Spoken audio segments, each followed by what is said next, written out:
So I've got 4 documents I'd like to introduce into the record. The first one is Jeffrey Epstein's 6 story played out for years in plain sight. And Acosta is quoted in here saying, "I was told Epstein belonged to intelligence and to leave it alone." The second document is entitled, "What Epstein's Bodyguard Warned About His CIA Connections." The third document is from Fox Digital. It's titled, "Epstein's Private Calendar Reveals Planned Meetings with Obama Admin Official, CIA Chief." And the last document is Wall Street Journal article that highlights Ehud Barak's 36 meetings with Jeffrey Epstein. He was the former Prime Minister of Israel and head of military intelligence for Israel.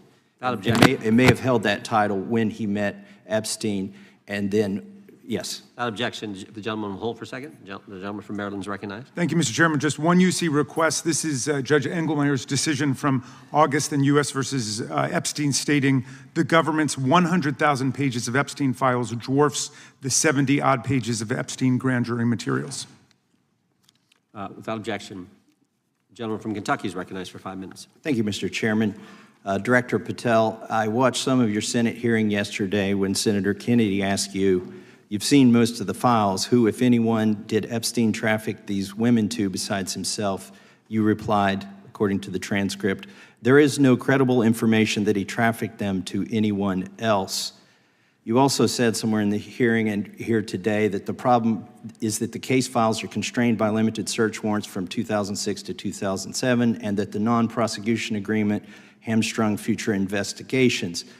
Those constraints only apply to Southern District of Florida. They do not apply to Southern District of New York, the location of the 2019 sex trafficking indictment, which produced many things, including a series of FD 302 documents.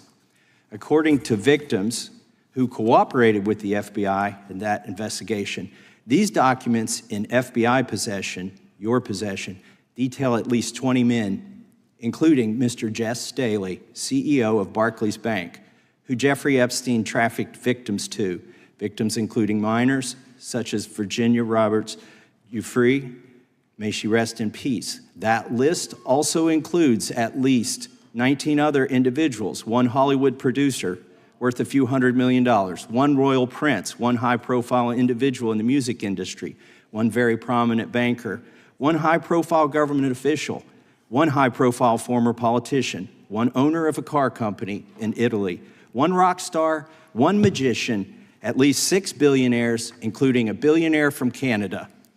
We know these people exist in the FBI files, the files that you control. I don't know exactly who they are, but the FBI does. Have you launched any investigations into any of these people, and have you seen these 302 documents? Sir, I have asked my FBI agents to review the entirety of the Epstein files and bring forth any credible information, and we're working with Congress not only to divulge that information and produce it to you, but any investigations that arise from any credible investigation will be brought.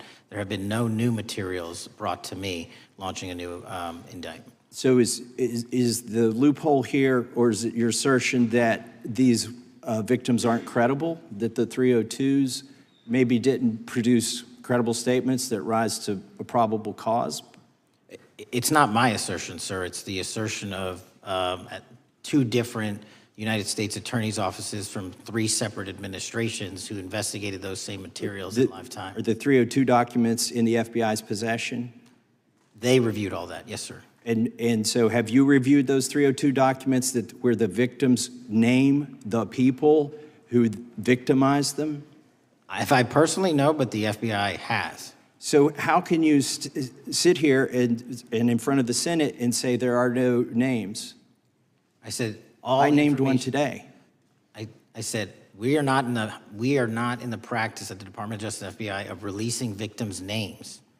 That is not what we do. We are also not in the habit of releasing incredible information. That's not what we do. But multiple authorities have looked at the entirety of what we have. Okay, I got to move on here. Were you present when the AG had the White House event when she released the binders to the social media influencers? I was, yes.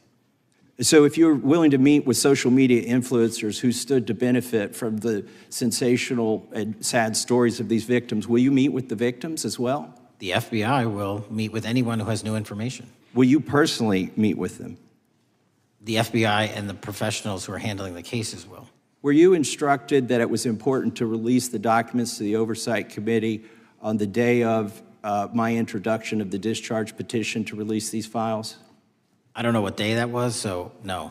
Well, they were released that day, and there were victims' names who weren't redacted because they were in such a rush, and the victims are not happy about that. Have you investigated any of the CIA connections? Have you seen the CIA file on Jeffrey Epstein? And if you wanted to see it, would they show it to you? Well, I can speak for the FBI, and that's presuming there's a CIA case file, and I've reviewed everything that the interagency, not I, the FBI, that was provided to us. Would you be willing to look at the CIA file on Jeffrey Epstein? If there is such a file, and if it has not already been turned over to the FBI will look at any new investigative leads. Have you made any progress on the pipe bomb investigation January 6th? And have you made any progress on the motive of the Las Vegas shooter? As to the first, it's an ongoing investigation, and we have made progress. As to the second, sir, I'll have to get back to you. All right, thank you. I yield back.